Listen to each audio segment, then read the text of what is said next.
Well, today's episode is going to be a little exciting and different and interesting.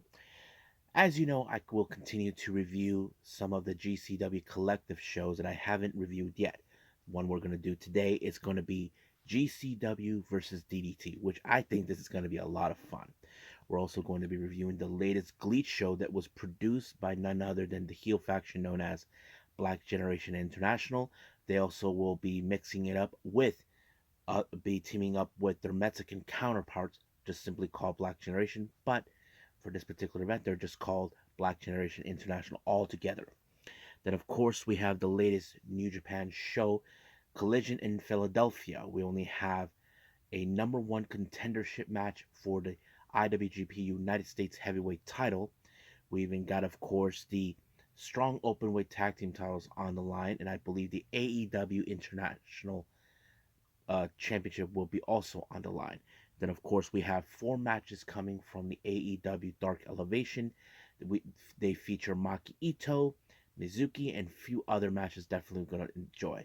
Of course, we got some news updates telling about Julia has certain things that she had to say, one involving a former Ice Ribbon talent, and now she's stirring things up with our current IWGP Women's Champion, and we got plenty other things to update on what matches are being booked, what events, any new deals are taking place with wrestlers, the whole enchilada. So, let's get ready for another episode of Deleted Wrestle Zone.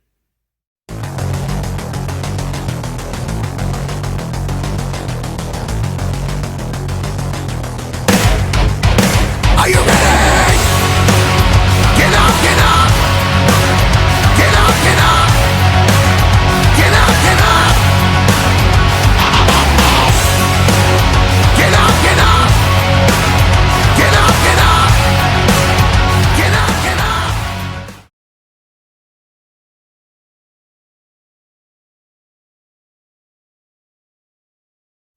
Welcome everybody to Deleted Wrestle Zone, all things that is pro wrestling with AEW, NXT, New Japan Pro Wrestling, Impact Wrestling, the National Wrestling Alliance, various promotions, wrestlers, matches, and championships.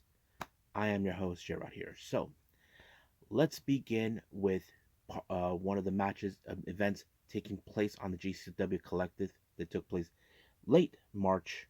GCW versus DDT. Now, this was one of those events I definitely would enjoy a lot because, as you know, we have seen a good working relationship between both companies. As you know, Joey Janela has been in contact with Shinjiro Takagi when he became the DDT Extreme Champion until losing that title recently to Jun Akiyama, I believe. But it's a lot great. Now, let's talk about each of the matches that we saw.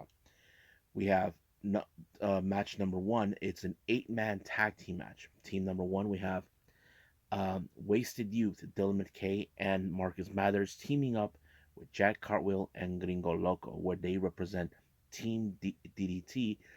They face off against members of Damnation, Kanon and Daisuke Sasaki, Takeshi Maseda, and of course the boss of DDT, Shinjiro Takagi. They're now Team DDT. I think this match was pretty fun and interesting. Um, Certain moments were taking place, but however, in this match, I knew this match was gonna fall into place because Masada was in fact the weakest link of the group. He's like kind of like brand new. He ended up being on the wrong side of a spiral tap by Jack Cartwheel. One, two, three. It was over right from there.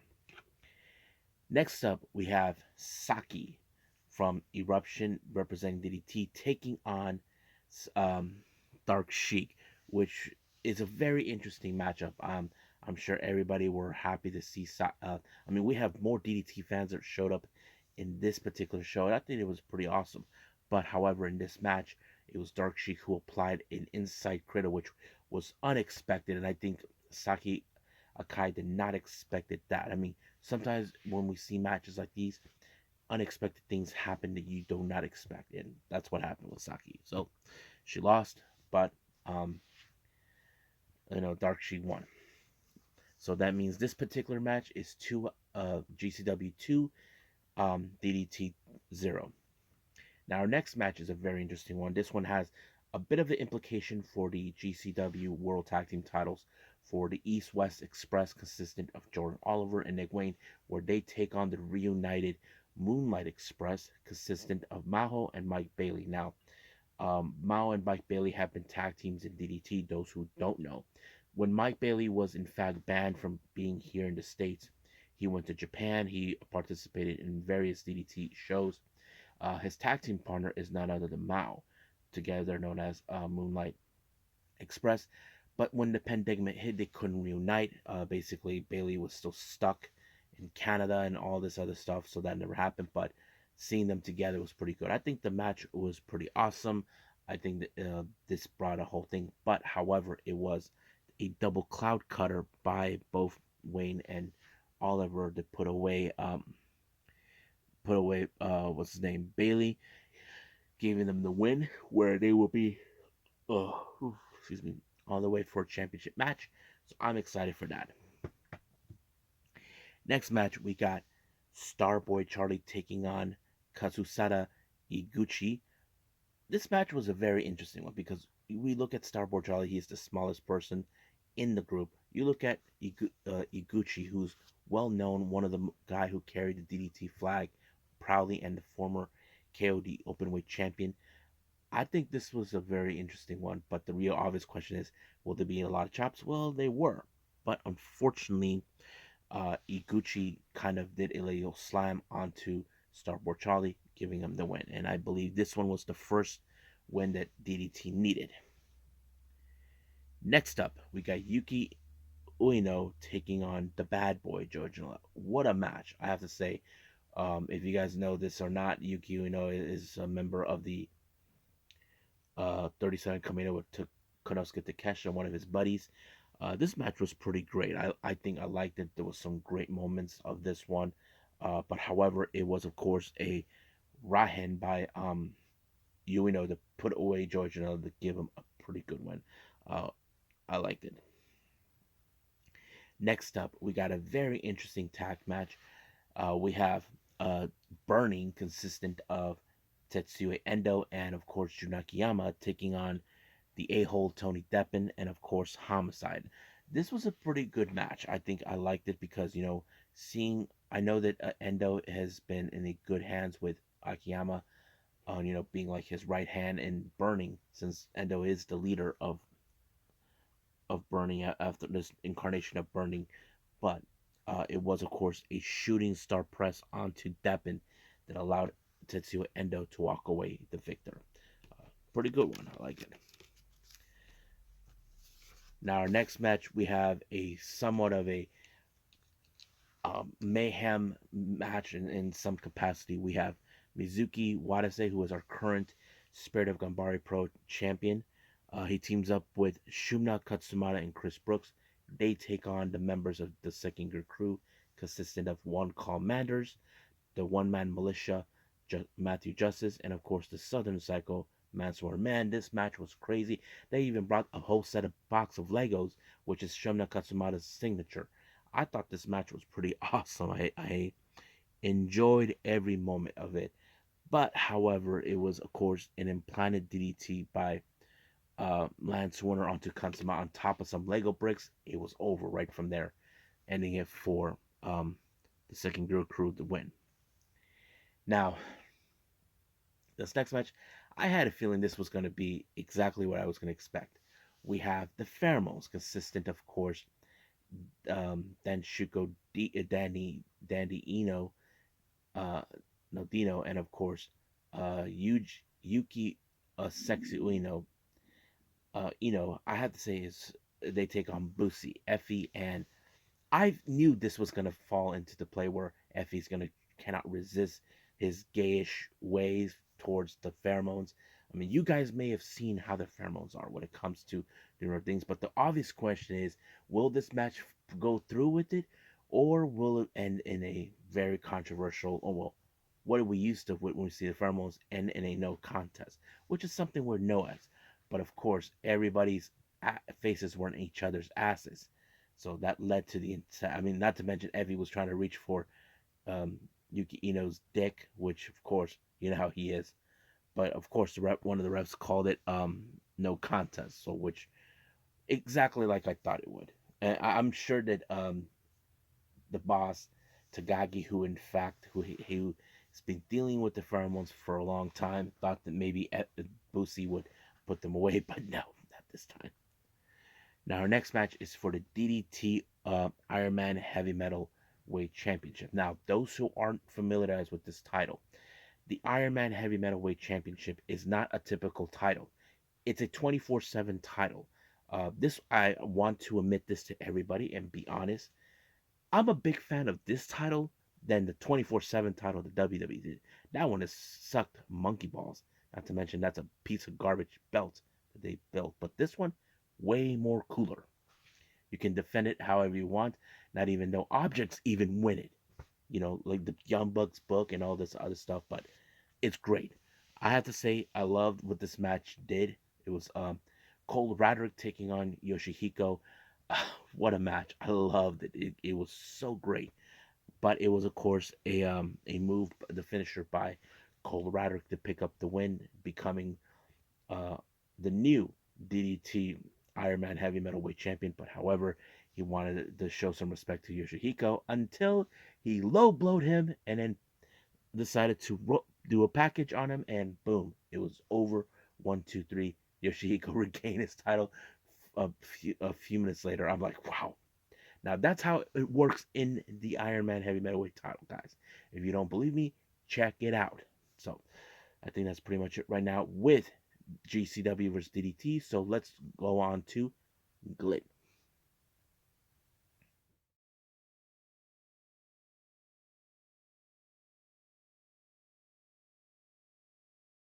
Okay, so GLEAT has their latest event, but this one is a self produced show by the faction that consists from Mexico or in Japan known as the Black Generation International. Now, those who aren't familiarized with this faction, let me explain. Black Generation originates from Mexico, started with Flamita and a few other wrestlers. And then when Flamita made his way to Japan, it appears like he was going to make things work out with the heel faction known as Bulk Orchestra. However, they were in not exactly his cup of tea. So what happened is he formed a new faction with the Black Generation name, but instead calling it that, he calls it the Black Generation International. That consistent with him, Kaito Ishida, formerly of Dragon Gate, Hartley Jackson, who participates with Gambari, he's an Australian native, Utani, a wrestler he works with in Mexico, a Japanese born living in Mexico, and who else? Kataro Suzuki, and of course Gringo Loco. So together they're known as Black Generation International. They're trying to take over the entire GLEAT show, GLEAT event, promotion, claiming as their own. But however, this particular show is their self-produced show. We will see many wrestlers participate, um, especially with everyone in the Black Generation group. Now you probably say, now if you guys are wondering why they're calling themselves Black Generation International, if there's a Black Generation in Mexico, think of it of like Los Ingorbenables, where there's Naito who came from Japan to Mexico. He took the name and formed Los Ingorbenables de Japón, which of course that's how it turned out. So think of that. Now, uh, Black Generation International did a little promo introducing everyone, talking, give their thoughts and all this other stuff, and I think it's pretty cool, especially if you're a Spanish speaker, then you don't have to, you may know exactly what they're talking about. Now, our opening match, we have the Yans family, consisting of uh, Takanori Ito, um, Masato, uh, Masato Kamino, and Yusuke Kodama, taking on um, the Jiros. They're all Tigros, consisting of Minoru Tanaka, Kaz Hayashi, and Jun Tonjo. So everybody they're like acting like this with these headbands. I thought it was real fun. I enjoyed this match; it was pretty fun. But in the end, it was Hayashi that picked up the win by pinning Kodama, giving them the win. Next match, we have the members of Bulk Orchestra, consisted of Kazuma Sakamoto and the leader uh, Ruchi Kawakami. They take on Ise Onitsuka and Yu um, um, Yu Iizuka. However, Izuka and Onizuka actually attacked them right away, trying to get a head start, but that was enough until um, what's his name? Kazuma applied a brain buster onto Onizuka to give them the win. So better luck next time. Next match we have Andrew Tang all the way from Thailand setting up from setup. He teams up with Bulk Orchestra's Quiet Storm to take on the members of the Black Generation, Hartley Jackson and Action Jackson. No, they're not related. Now, Hartley Jackson, he's an Australian-born native. Action Jackson is um, African Mexican native. I think I'm not sure if he's African or whatever, but he looked kind of African from Mexico. Uh, but it was a pretty good match. I knew this match was gonna fall in their favor because these guys are pretty amazing how they were doing things. But it was Hartley Jackson that applied a big pile driver onto Andrew Tang. 1, 2, 3. It was done just like that. Next match, we have a special match. We have Yutani of the Black Generation taking on Masada. Another good match, pretty fun. But in the end, it was of course Masada with made a pinfall. I'm not sure what kind of move he did, but it was almost as similar to the trash pan that the David Finlay did. But it explains everything. Next match, we have Bulk Orchestra, Czech Shimatani, and Galinero de Mal taking on Black Generation, Black Internationals, Kotaro Suzuki, and El Bendido. Awesome match. I enjoyed it, and not to mention I like Galileo de Mal, who made a good impression being in GLEAT, but it was of course a twisty neck breaker onto Benito by Galileo de Mal that allowed them to get the win. Now our next match is a title match from Big Lucha for the world title. We have Soma Watanabe taking on Emperador Azteca, one of the members of Black Generation. What a match! It was great. I loved it. I'm just enjoyed every moment of it. But in the end, it was of course Emperador Azteca that picked up the win when he did some sort of a driver type move onto him when he first did a little torture rack, then a driver type, and it ended right from there. Next up, we got a Lucha Libre Styles rules match. Now, those who don't know aren't familiarized with the Lucha Libre style match, you don't have to tag your partner. You just got to roll up, and the guy will just slide in. It doesn't matter who, in fact, is the legal man, long as there is a winner. Now, team number one consists of Strong Styles El Lindaman, the leader of 60 Seconds Tetsuya Izushi, and then finally Hayato Tamura of Bulk Orchestra. They take on the members of the Black Generation International. We got Flamita, Elemental, and Kaito Ishida. I thought this match was pretty awesome. A lot of great moves, a lot of great spots on this one. But in the end, it was Ishida with a German suplex onto Izushi, who he's tormented many times over to pick up the win. Right at the end, we did see a little promo coming from all members of Black Generation International, but they also had to close the show. Pretty good event. I know there's another show they will produce. I just don't remember when, but hopefully I get to see that. I think that's pretty much it right now for GLEAT. Let's move on with New Japan Pro Wrestling.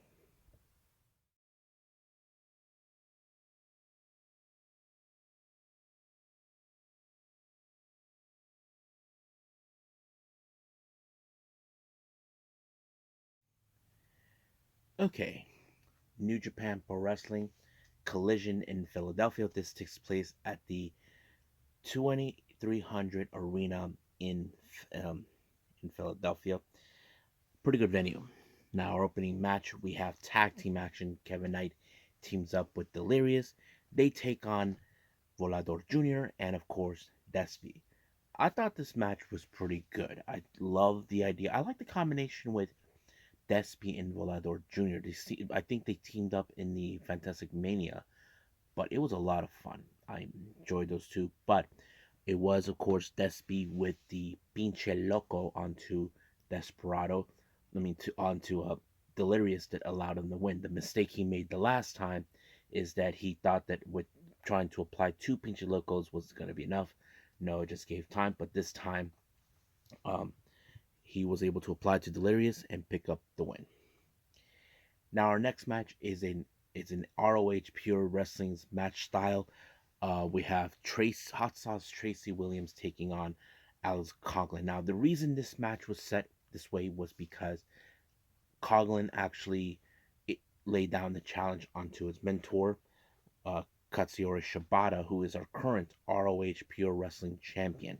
So that kind of sets the whole thing, and I think it was a pretty good one. I think this match was amazing. But however, in this particular match, it was a German suplex by Coughlin to Tracy Williams that allowed him to win. But hopefully he gets the momentum he needs until his title match against Katsuyori Shibata. Now, before our next match, we had, of course, David Finlay and Company, the newest member of Bullet Club. We're talking about Clark Connors. As you know, he is now the newest member. But apparently, he gave a little statement which he talks about how Bullet Club lost his ways, that he is not like the previous leaders. If you lose a match, you're out. So basically, he's putting pressure onto everyone in the Bullet Club. So that's called into question, which is something I will discuss on the discussion video when the time comes. Now, his opponent is none other than DKC, someone who Clark Connors turned his back on. This match was a brutal one. Basically, you know this was going to go exactly to Clark Connors because he's eager to prove himself that he can be a distinct killer, a savage, just like Finlay wants. He did it. He only speared him 4 times, but the ref was about to call the match. But apparently, DKC was willing to go on, but it was no point. He was already done for, and of course, with the final spear in place, he lost the match. Next up, we got Team Filthy, consistent of the West Coast Wrecking Crews, Jarrell Nelson and Royce Isaacs, teaming with the boss, Tom Filthy Lawler. They take on the members of TMDK, consistent of Bad Dude Tito, Shane Hayes, and of course the frontman, Zack Sabre Jr. Now, all three men from Team Filthy were looking for this match as a way to rectify the mistake that took place the night before. The West Coast Wrecking Crew lost to Tito and to Haste, hoping that they could make up for that. And the same thing with Lawler; he lost to Zack Sabre Jr. But the match was great, a lot of submissions and all that. But in the end, it was, of course, or was it a knee to the back of the head by um, Lawler to Tito that allowed him to win when he pinned him down. After that, it was just like that. So they got their momentum on that. So we'll see what happens then. Next up, we got Rocky Romero teaming up with Homicide. They take on Just Five Guys, or as we know them, J5G, consistent with Kanemaru and Sonata.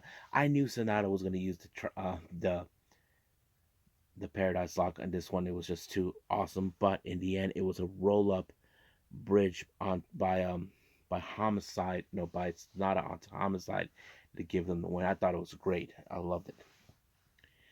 Our next match is the AEW International Championship between Orange Cassidy and Gabriel Crane. Now, originally it was supposed to be Kingston, but he got injured. Orange stepped up and he decided to put the AEW International title on the line, which he did, and I thought it was great. However, the one thing that was interesting is that Orange's hands was still out of commission after what took place. Instead of using the Orange Punch, he used the only ones he thought it could use, which is the Mousetrap, and it worked. He put away what's his name, Gabriel Kidd, and it was done just like that. Excuse me. Next up, we got Bullet Club, consisting of Chase Owens and Kenta, taking on the members of LIJ, Hiromu Takahashi, and Tetsuya Naito. What a match! Now, the obvious thing is, we know Kenta is down with Finlay, but what about Chase? He hasn't said anything. But in the end, it was, of course, the Destino onto Chase by Naito that allowed him to pick up the win. But post-match, we saw the arrival of Rocky Romero. It appears that Rocky has something he had to say. I made this announcement on this update on the news with on the last episode. Rocky Romero reminded Haramu that he promised them the All Star Junior Festival in the U.S., which was announced, and they announced the location is going to be at the same place where they're doing their show. So basically, Rocky and Hiromu will be working on this one to book matches for every junior heavyweight competitor they can get their hands on. This is going to be a lot of fun. I can't wait. Now, our next match is a number one contendership for the IWGP United States Heavyweight Championship. It was Lance Archer taking on Juice Robinson, but Juice Robinson was suspended after the attack of Fred Rosser, and the match was pretty good. Fred Rosser could have just not get involved, but he did. He fought like a champ, but this match was a no disqualification match. All of a sudden, Juice Robinson comes out to cost this match, try to cost a Rosser another opportunity, but um, Juice wasn't going to let him walk away with this. He was not supposed to be in the building. I'm sure that New Japan's going to deal with it somehow, but yeah. But it was, of course, a lariat by um, what's his name, by Lance Archer to pick up the win. But however, he sent out a big message to Tony Khan, Kenny Omega, and the Bucks that this whole thing is not going to work. The last time he said, "You didn't beat me, you had help," and of course he did. So we'll see what takes place. Now our next match is our main event, the strong openweight tag team titles. We have the members of Chaos, Leo Rush and Tomohiro Ishii, taking on Aussie Open. It was an okay match, but I like how Leo Rush was able to hang on against guys like Kyle Fletcher, who's tall as hell, but he's more athletic. And then there's the big man himself, Mark Davis. I thought it was good, but however, it was, of course, the Coriolis onto Leo Rush, and Kyle Fletcher pinned him to give them the win. Now, there are people who are saying that these guys could be stepping up their game, trying to outclass FTR for their 2022 event. But we'll see how that goes throughout 2023 with them.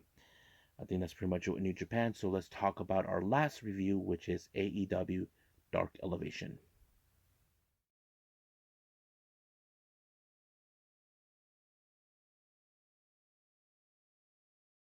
Okay, AEW Dark Elevation, our final review. It opened up with Maki Ito making her return. She takes on Ashley DeBlanc. Now, you all know how Maki Ito is. She uses her what's it called, Kokeshi. It took at least 3 tries to do that. The first 2 tries were epic fail, but the third try, that was a very interesting one where Ashley DeBlanc shoved her down to the ropes, and then of course she dropped down, and boom, just like that. But one thing you need to do when it comes to Maki Ito, do not slam her head into the corner buckle, but it did. But however, it was of course a Texas Cloverleaf by Maki Ito that allowed her to pick up the win onto Ashley DeBlanc. Now our next match, we have the members of the Jericho Appreciation Society, Matt Menard, Angelo Parker, and Jack Hager taking on Jack Thompson, Mike Magnum, and of course the Reality, Zach Clayton. I figured this match was going to go in favor of the JSA no matter what until they both Menard and Parker applied an impact to Austin Thompson in order to pick up the win.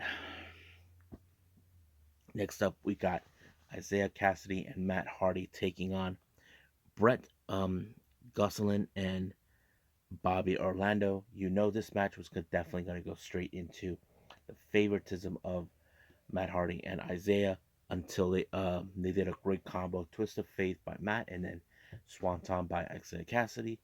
It was over just like that. Now our main event was a special one. We have Mizuki making her way. Uh, I have to say, Paul White messed up. He calls it that she's from DDT. No, it's Tokyo Joshi Pro. She's not part of the DDT, but she does make appearances if she needs to.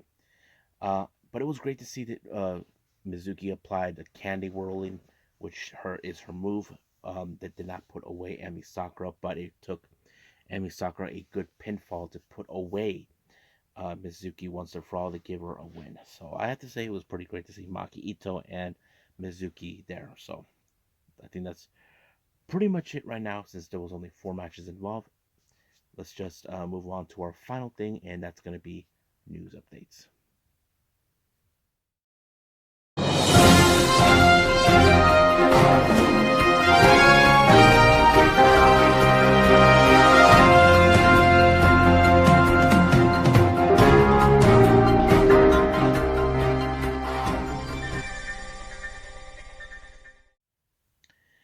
Okay, for all you Stardom fans, or more specifically, Giulia fans, you may have heard what's been going on.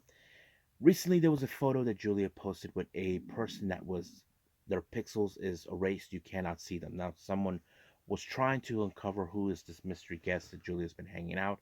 It reveals to be none other than Nao Ishikawa. If you guys remember, Nao Ishikawa came from the same promotion Giulia came before going to Stardom, Ice Ribbon. Now Ishikawa did announce she was going to be a freelancer. The now the theory it goes is now Ishikawa on the possibility of going to Stardom.